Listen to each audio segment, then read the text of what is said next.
রোজকার রান্না থেকে বেরিয়ে আজকে কিছু স্পেশাল করে নিতে ইচ্ছে হলো, কিন্তু দাঁড়াও, আগে জেনে তো নাও কিভাবে বানালাম।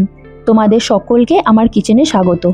ভাপা চিকেন বানানোর জন্য নিয়ে নিলাম একটা গোটা রসুন, একটা ছোট গোটা আদা, 5-6টা কাঁচা লঙ্কা, আধা কাপ চারমগজ এবং আধা কাপ কাজু। জল দেওয়ার পরে একটা পেস্ট বানিয়ে নিলাম। পেস্ট বানানোর পরে প্লেটে আমাদের চিকেনের লেগ পিসগুলোকে একটু স্লিট করে নিলাম যাতে ম্যারিনেশনে সুবিধে হয়। এরপর একটি কাচের বোলে মিশ্রণটিকে নিয়ে একটু স্প্রেড করে নিলাম এবং তাতে দিয়ে দিলাম আন্দাজ মতো নুন, টেস্টের জন্য অল্প চিনি, গোলমরিচের গুঁড়ো এবং কাসুরি মেথি, যেটা অবশ্যই লাগবে। এরপর ঘরে পাতা টক দই দিয়ে ভালো করে পেস্টটিকে মিশিয়ে নিলাম এবং একটু স্প্রেড করে নিলাম ম্যারিনেশনের সুবিধের জন্য।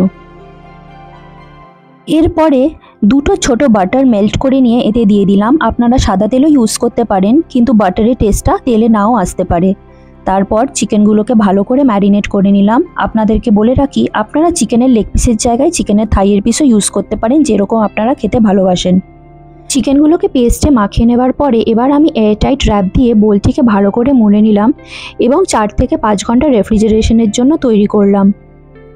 ফ্রিজ থেকে বের করে নেবার পরে পুরো প্রিপারেশনটাকে কিছুক্ষণ রুম টেম্পারেচারে রেখে দেওয়ার পরে এবার একটা প্লেটে আমি স্টিম চিকেনের জন্য নিয়ে নিলাম অ্যালুমিনিয়াম ফয়েল এবং চিকেনগুলোকে ওর মধ্যে ভালো করে প্লেস করে নিলাম। আপনারা দরকার হলে সুবিধে মতন একটা বা দুটো যেভাবে হোক এই র্যাপটিকে তৈরি করতে পারেন, কিন্তু খেয়াল রাখবেন যাতে র্যাপটি ওপর থেকে কিছুটা হলেও খোলা থাকে, যাতে স্টিমটা ভালোভাবে পৌঁছয়। এরপরে আমি আমার স্টেনলেস স্টিলের বাসনটি কিছুটা জল দিয়ে ভাপিয়ে নিলাম। আপনারা আপনাদের অ্যালুমিনিয়ামের মোমো স্টিমের ইউটেন্সিল থাকলেও ওটা ব্যবহার করতে পারেন। এরপরে চিকেনের র্যাপগুলোকে ভালো করে প্লেস করলাম এবং খেয়াল রাখবেন প্রত্যেকটা র্যাপ ভালো করে স্টিম হওয়ার জন্য পরিমাণ মতো জায়গা যেন পায়।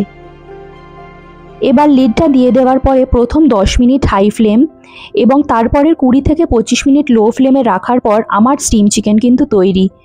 বন্ধুরা, ফার্স্ট টাইম আমি ট্রাই করলাম, কিন্তু এই রান্নাটি করে আমি খুবই স্যাটিসফাইড। তোমরা তোমাদের পছন্দ মতন স্যালাড বা চাটনির সাথে এটাকে সার্ভ করতে পারো এবং কিছু নতুন আইডিয়াস থাকলে আমাকে অবশ্যই কিন্তু জানিও। এই রেসিপিটা যদি তোমাদের ভালো লেগে থাকে সকলের সাথে কিন্তু শেয়ার করো।